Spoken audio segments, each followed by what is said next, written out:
En tiempo de análisis, tertulia, en tiempo de charla y de entrevista, con Paco Rosell, con Ignacio Camacho y López de Sagredo y con David Gistau, tengo el gusto de saludar a don Pablo Casado Blanco, que, como saben ustedes, es candidato a la presidencia del Partido Popular. Señor Casado, muy buenos días. Buenos días, don Carlos.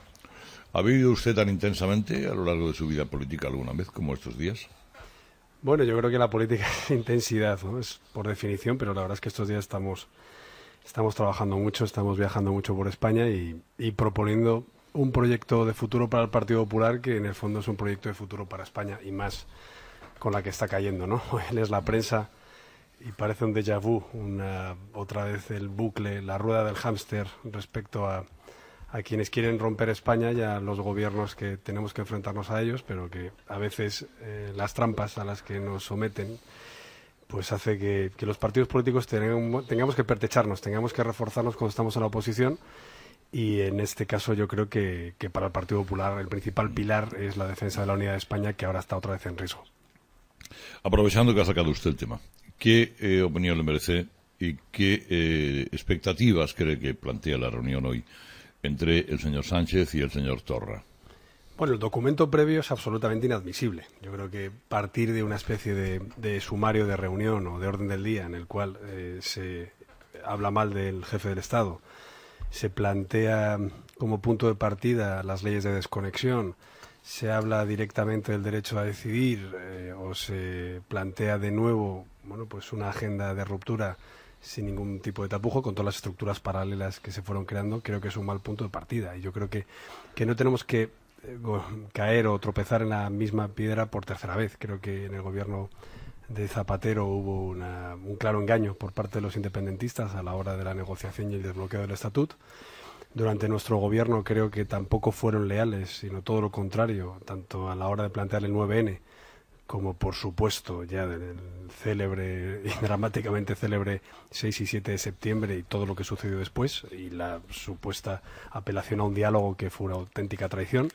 Y ahora yo creo que se está planteando. Yo cuando oigo a la vicepresidenta del Gobierno, la señora Calvo, hablar de una persona legal y legítima, cuando hace apenas una semana se hablaba de alguien supremacista y xenófobo, pues o ha cambiado ese interlocutor o ha cambiado el gobierno, pero sinceramente son los mismos personajes en una comedia de enredo que es una tragedia nacional, y en este caso yo creo que hay que ponerse muy serio. Yo, si presido el Partido Popular, quiero dejar claro que el Partido Socialista, que ahora ocupa el gobierno después de una moción de censura de la que ya hemos hablado mucho y de cómo fue, pero tiene que tener el apoyo del partido de la oposición para poner pie en pared a un desafío que además ahora parte ya de un terreno mucho más avanzado y de una sociedad mucho más hastiada y mucho más fracturada.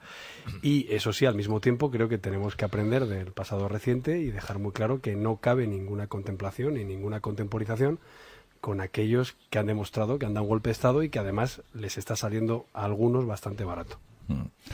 Es decir, que si usted hubiera sido presidente del gobierno, hoy no mantendría esta reunión, o al menos en estas condiciones.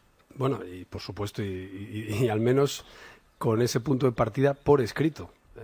Yo es que creo que es muy difícil que la reunión salga bien, salvo que acaben hablando de fútbol. O sea, claramente la hoja de ruta del gobierno independentista en Cataluña es muy clara, y la creación de las estructuras que se suprimieron e incluso el reforzamiento de las estructuras que no pudimos suprimir, entre otras cosas por la famosa enmienda del PSOE en el Senado o por la tardanza a la hora de aplicar el 155 impuesta por partidos como el propio Ciudadanos, pues hace que ahora mismo tanto TV3 como Diplocat como la retirada del mecanismo de supervisión financiera hagan aún más difícil la respuesta. Una respuesta que además creo que tiene que ser política. El Poder Judicial ha hecho una gran labor.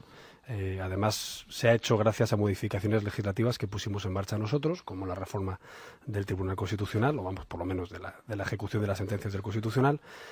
pero yo creo que en este caso hay que hacer política, y una política que además prevenga de la judicialización de este llamado conflicto. Y yo había propuesto la semana pasada, precisamente en el marco de estas propuestas de futuro que tenemos en el partido, que tenemos que recuperar ya el delito de sedición impropia y el delito de convocatoria ilegal de referéndum, que fueron precisamente los que en el desafío del plan Ibarretxe permitieron que las propias Cortes Generales desbarataran el plan directamente, porque había una tipificación penal grave ya solo en el hecho de plantear estas cuestiones. Y luego es verdad que incluimos el recurso previo de inconstitucionalidad, pero solo para la tramitación de estatutos de autonomía.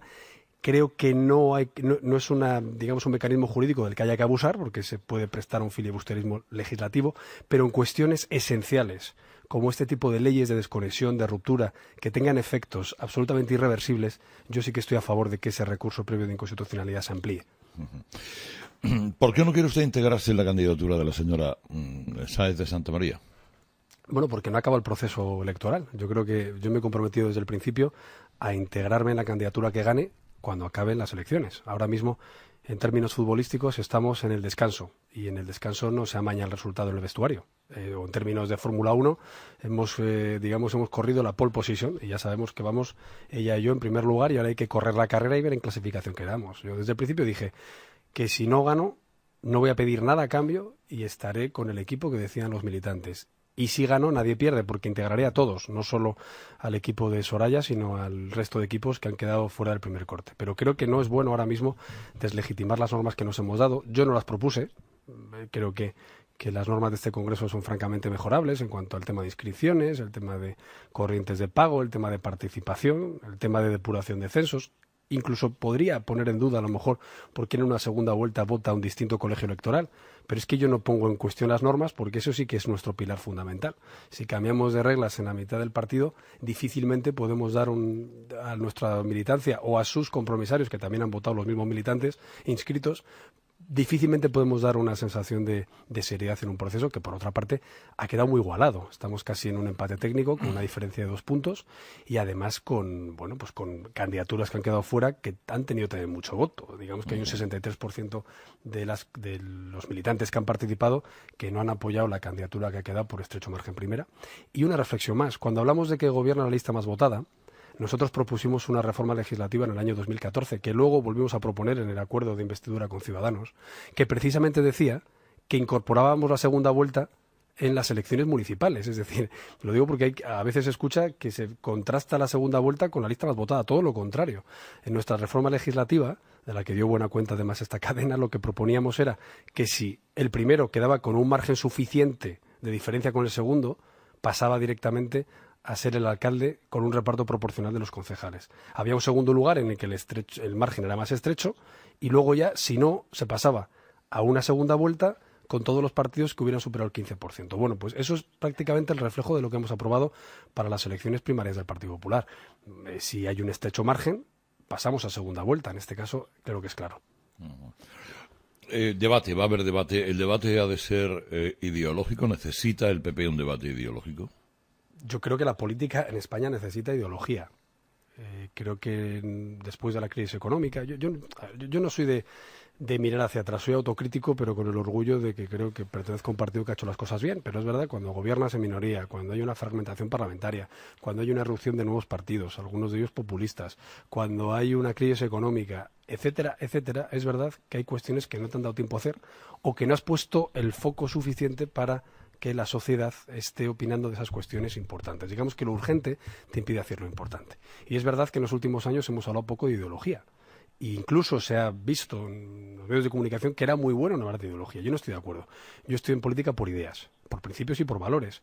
De esas ideas, principios y valores luego penden todas las políticas sectoriales. Si hablamos, por ejemplo, de la idea de libertad, hablaremos de bajar impuestos. Si hablamos de la idea de la unidad de España, hablaremos de legislación de vertebración territorial.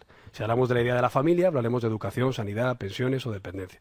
Si hablamos de la idea de la unidad en la defensa contra el terrorismo, hablaremos de la ley de seguridad o de la medida de prisión permanente revisable. O si hablamos de la idea de eficacia en la gestión y honestidad, hablaremos de regeneración política.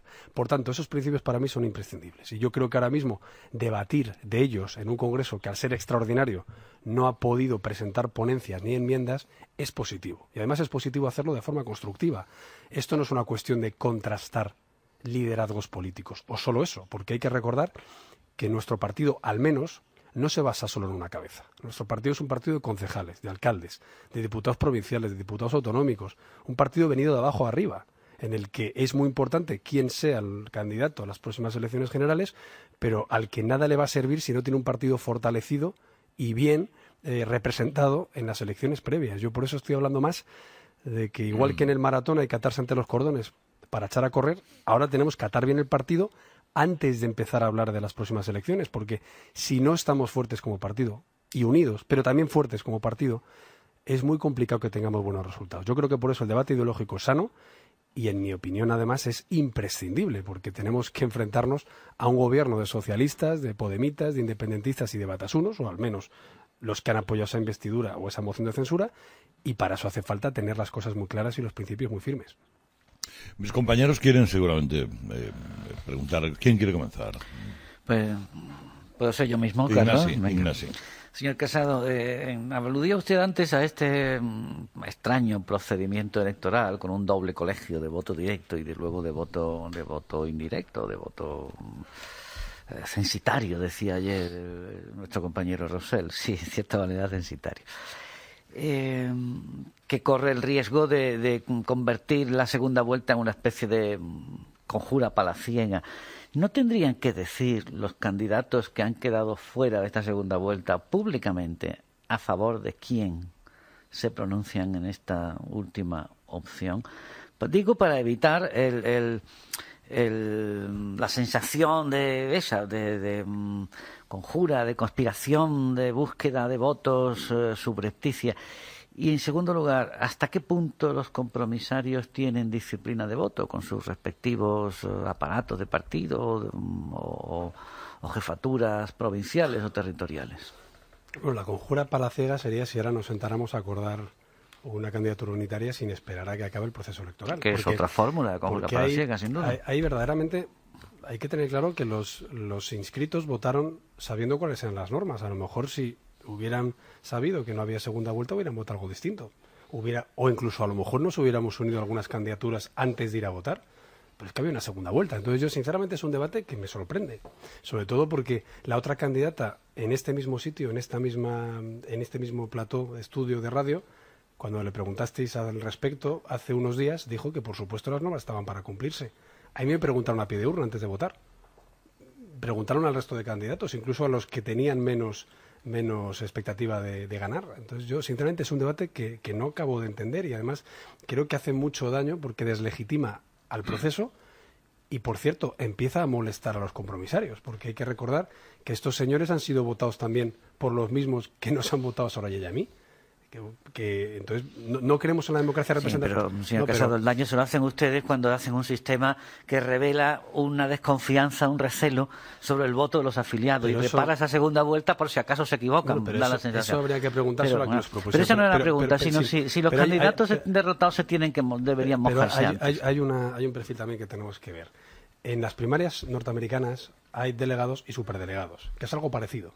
Es decir, los delegados son los que han votado directamente las personas que participan y hay los superdelegados que incluso participan habiendo perdido su candidato. O, por ejemplo, si nos vamos al sistema de democracia representativa, vemos que somos los diputados elegidos en las urnas de las distintas circunscripciones las que luego votamos a otro diputado que consideremos. Es verdad que en España siempre se ha votado el número 1 por Madrid, pero podríamos votar el número 2 por Pontevedra, si quisiéramos, ¿no? Y el tercer ejemplo sería, segunda vuelta es la que rige en Francia, la que rige en las repúblicas latinoamericanas, y yo creo que el señor Macron o el señor Iván Duque no está deslegitimado. Pero a la pregunta, voto directo. A la pregunta. Bueno, yo por eso he dicho que no tendría ningún inconveniente en que volvieran a votar los mismos inscritos. Pero eso también sería cambiar las normas. Y además, insisto, ¿por qué ponemos en duda que los compromisarios, como delegados a los que han votado libremente, no puedan participar? Porque este sistema de representación de delegados, que hemos hablado mucho de esto cuando había primarias en Podemos y en el PSOE y nos defendíamos respecto a nuestro sistema, también se hace por una cuestión lógica. A un congreso en Madrid no pueden venir 800.000 afiliados. Ya hemos visto que son muchos menos los que participan, pero ni siquiera 66.000. Y por eso, a través de delegados, vienen a ese congreso, que es donde se debaten las ponencias. En este caso, la novedad es que al ser un congreso extraordinario, en el congreso solo se van a votar candidaturas. Por eso insisto en el debate. Normalmente, en ese congreso se debaten las ponencias y se votan. Y vienen representantes, no caben 66.000, caben 3.000. Dicho eso, ¿Es positivo que el resto de candidatos que han quedado fuera del corte digan qué candidatura consideran que es mejor? Yo creo que sí, y en eso estamos. Y yo puedo decir que hay 5 candidaturas que estamos de acuerdo en lo esencial. En lo esencial, que es un modelo de partido y en un modelo de sociedad y en un modelo de proyecto político para España en el que primen, bueno, pues la política, los valores y los principios, y que en los próximos días, pues tanto los responsables autonómicos y provinciales como los candidatos que se han quedado fuera del corte, pues tendrán oportunidad de decirlo. Y me habías preguntado otra cosa. Si los compromisarios, si cree que los compromisarios tienen una disciplina de voto, una dependencia de sus Yo es lo que estoy intentando reivindicar. Sus aparatos. Vamos a ver, el primer tramo de campaña, yo hice una campaña moviéndome mucho por España, no pidiendo apoyo a nadie y casi alardeando de que a mí no me apoyaba ningún varón ni ninguna persona relevante, o por lo menos yo no lo había pedido. Ese tramo de campaña es distinto. En ese tramo de campaña a lo que nos estamos dirigiendo es a compañeros muy movilizados, generalmente con responsabilidades públicas, que son los compromisarios, a los que se les tiene que dar una idea de partido, que en mi opinión es un partido que tiene que estar más movilizado, más revitalizado, más activo, más presente en la sociedad. Creo que el mundo ha cambiado y los partidos tradicionales cambiamos o nos cambian. Por eso surgen los movimientos y las plataformas políticas, en Marx o Trump, o aquí en España Podemos y Ciudadanos, porque los partidos tenemos que darnos cuenta de que esto ha cambiado, de que hay que tener sedes virtuales, de que hay que estar más presentes, de que ya no son actos tan multitudinarios, sino más sectoriales, más cara a cara, más estrechar manos, más escuchar, más proponer la sociedad, ¿no? Y en ese caso yo por eso tengo, siempre digo, la España a los balcones. Mi referencia, lo hemos hablado más veces, es que el partido lidere esa España que es transversal, que quiere participar, que es patriótica, pero que en el fondo lo que quiere es ir a lo esencial. Por tanto, yo voy a apelar a que los compromisarios tengan libertad de voto y estoy apelando a los responsables provinciales y autonómicos para que no haya llamadas ni de indicación de voto, ni de presión, ni de quién te ha puesto, ni de quién te va a poner, porque mi tesis es que todo el mundo cabe, pero no quiero jugar al juego de las sillas.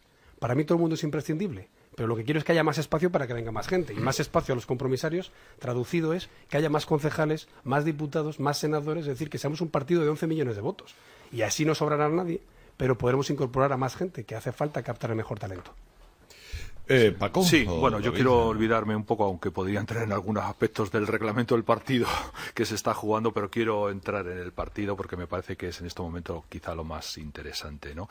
Por un lado, usted, digamos, enfrentado a la vicepresidenta del Gobierno, Soraya Sáenz de Santamaría, ha sido muy crítico con la política que se ha desarrollado en Cataluña, con relación a los nacionalistas, etcétera, etcétera. La primera pregunta que quería hacerle: esa forma distinta, ese malestar, ¿lo ha hecho ver, lo ha defendido dentro de los órganos del partido y ha sido crítico con la política, que yo entiendo que es la política del presidente Rajoy? Eso por un lado. Por otro lado, se hizo famoso cuando Hong Kong se incorporó a China, se hablaba de dos sistemas, un país. ¿Cree que es posible, porque ustedes, tanto la vicepresidenta del Gobierno como usted, están delimitando dos sistemas distintos del partido? Eso son, ¿se puede convivir con esos dos sistemas dentro de la propia organización? Y tercera, se ha hecho un poco estereotipo, un poco fórmula, diciendo que si usted gana, el que se va a disgustar es el señor Rivera, y si gana la señora Sáenz de Santamaría, el que se disgusta es Pedro Sánchez. No sé si está de acuerdo con ese estereotipo. Bueno, en primer lugar, yo he sido portavoz durante más de 2 años en la Dirección Nacional, estoy muy orgulloso de ello y como portavoz creo que he sido leal. No he dicho nunca nada que no piense, pero es verdad que hay muchas veces que no he dicho todo lo que pienso y eso creo que es la labor que tiene que hacer un portavoz. Sí que hay cuestiones que estoy diciendo ahora que si revisamos la hemeroteca se podrá ver que yo como portavoz las he defendido. Por ejemplo, en el tema de Cataluña, creo que también tu periódico publicó cuando yo dije que había que ilegalizar los partidos que promovieran directamente la fractura con España. Me costó una petición de reprobación del señor Tardá en las Cortes Generales. O todas mis enganchadas con el señor Puigdemont, la última la semana pasada por Twitter y con el señor Torra, respecto a cuándo había que aplicar el 155 y qué debate xenófobo y supremacista estaban haciendo. Claro, en la época en la que yo decía como portavoz que eran supremacistas, prácticamente me abucheaban cuando iba a Barcelona. Ahora, como ya lo dice hasta Paco Frutos y Josep Borrell, después de las manifestaciones del 8 de octubre, pues ya es un discurso que se ha asimilado, pero por supuesto que yo considero que fui vanguardia a la hora de enfrentarme al secesionismo. En temas tributario, también en el Grupo Unidad Editorial, fui portada en Expansión en la plena campaña del año 2016, pidiendo un IRPF por debajo del 40% y una bajada sustancial en sociedades. En el tema educativo he dicho, y lo mantengo, que la ley educativa se tiene que mantener. De hecho, fui presidente de la Comisión de Educación en la legislatura corta, y es claro lo que dije, la LOMCE no se puede paralizar, nos la paralizó Ciudadanos y el resto de la oposición, pero creo que nosotros teníamos que haber seguido hacia adelante, porque había cuestiones esenciales, como la lengua, como el tema curricular, como el tema de las evaluaciones de nivel, que creo que son absolutamente imprescindibles. Y en el tema de, bueno, las más cuestiones, pues también. O sea, yo creo que he sido leal, pero al mismo tiempo he dicho lo que tenía que decir. La corrupción, por ejemplo, pues cuántos disgustos y cuántas portadas me ha costado también el ser muy exigente con los casos de corrupción en el partido. Incluso alguna amenaza de querella de alguna persona que ahora está en la cárcel. Y por otro lado, en cuanto a lo de Hong Kong, yo creo que, vamos a ver, no es que haya dos modelos de partido, porque yo he dicho que quien gane va a tener todo mi respeto sin pedir nada a cambio. O sea, yo no estoy anticipando aquí una contra dentro del partido. Todo lo contrario, si yo creo que no hay que converger ahora, iba a decir en un cierre en falso, ¿no? Sencillamente en un incumplimiento de los estatutos y de nuestras normas, es precisamente porque tenemos la capacidad de plantear no al 60% de la militancia, sino a todo el 100% de los que tienen que participar, nuestros modelos de partido. Modelos de partido que yo creo que tienen muchos puntos también en común, pero que hay cuestiones que son distintas. Entonces yo lo que digo es que si gano voy a dar, por supuesto, cabida a todos los equipos del resto de candidatos, tanto los que vamos a concurrir ahora al Congreso como los que se han quedado fuera. Y si pierdo, yo no voy a plantear ningún palo en la rueda, pero creo que en ese sentido el partido necesita esa confrontación o ese debate de qué modelo queremos. Y la tercera pregunta, Paco. Sí, no, era un poco que se había hecho un estereotipo diciendo que si usted gana, el que se lleva un disgusto el señor Rivera y el que yo lo que creo es que yo soy el candidato del gobierno, sería el presidente del gobierno, Pedro Sánchez. Yo creo que yo soy el candidato que menos gusta a la izquierda, porque soy el que más confronto ideológicamente con ellos. Entonces, y esto es evidente. Oye, yo reconozco, tengo muy buen talante y me llevo bien personalmente con todos, pero bueno, mis enganchadas con Podemos y con el Partido Socialista, bueno, pues han sido sin ningún tipo de freno, porque creo que no son un modelo positivo para el futuro de España ni de mis hijos, ¿no? En el caso de Ciudadanos, yo siempre he dicho que, lejos de ignorarlos o de simplemente insultarlos, mi tesis es ganarlos. Y mi tesis es esos 3 millones de votos, recuperarlos para el partido, porque es que en España hay millones de personas deseando que les demos una excusa para volver a confiar en nosotros.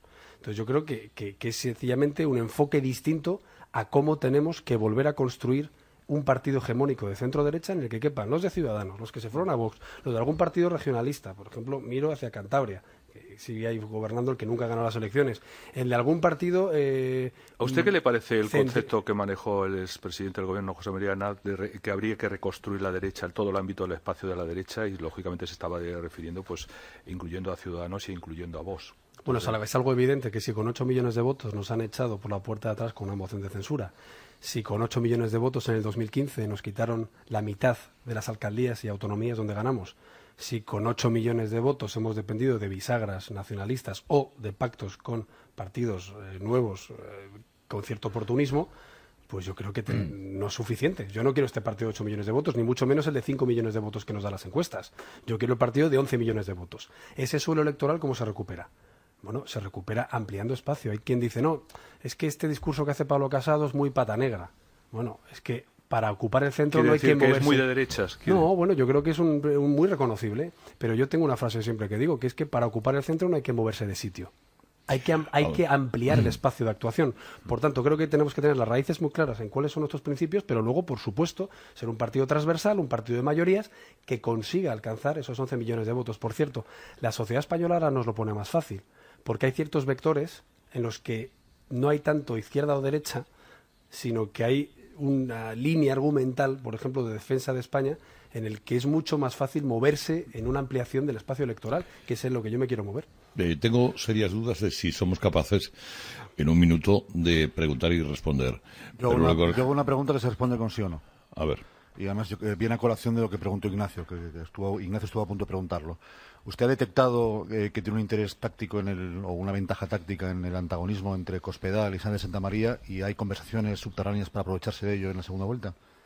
No, menos para aprovecharse de ello, ¿no? Lo que hay es conversaciones... Conversaciones con Cospedal, evidentemente. Bueno, además Cospedal no solo es una candidata que ha tenido muchos votos, sino que es presidenta de Castilla-La Mancha, ni más ni menos. Entonces, una persona con la que yo he trabajado desde el año 2013, con la que me une pues una línea programática y de partido, y con la que estoy hablando igual que con el resto de presidentes autonómicos. Ya he dicho que en esta fase...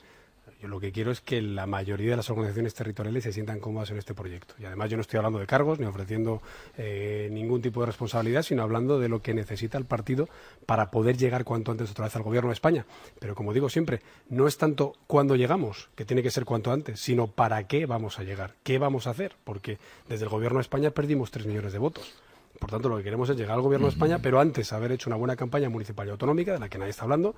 Yo quiero ayudar a los concejales, a los alcaldes, a los compañeros que se enfrentan a unas urnas y que les puede pasar como en el 15, que se llevaron el golpe ellos para luego que nosotros pudiéramos mantenernos en el Gobierno. ¿No está usted tan seguro que vaya a ser antes, señor Casado? ¿Que vaya a ser ante las generales? Hombre, no, que vaya a ser ante las municipales que las generales. Yo creo que sí, porque seguro. al final lo que ha demostrado la izquierda es que una vez que está en el poder hará todo lo posible para mantenerse en el poder hasta el último día. Y ese es el problema. El señor Casado, candidato a la presidencia del Partido Popular, cuestión que se dirimirá el fin de semana del 21 de julio, dentro, en 15 días, esto lo tenemos resuelto. Señor Casado, le deseamos lo mejor a usted y a su competidora, con la que hablaremos mañana. Y hablamos el 22. Muchas gracias, don Carlos. Encantado en saludarle. Hasta pronto. Gracias por venir. Hasta pronto. Gracias.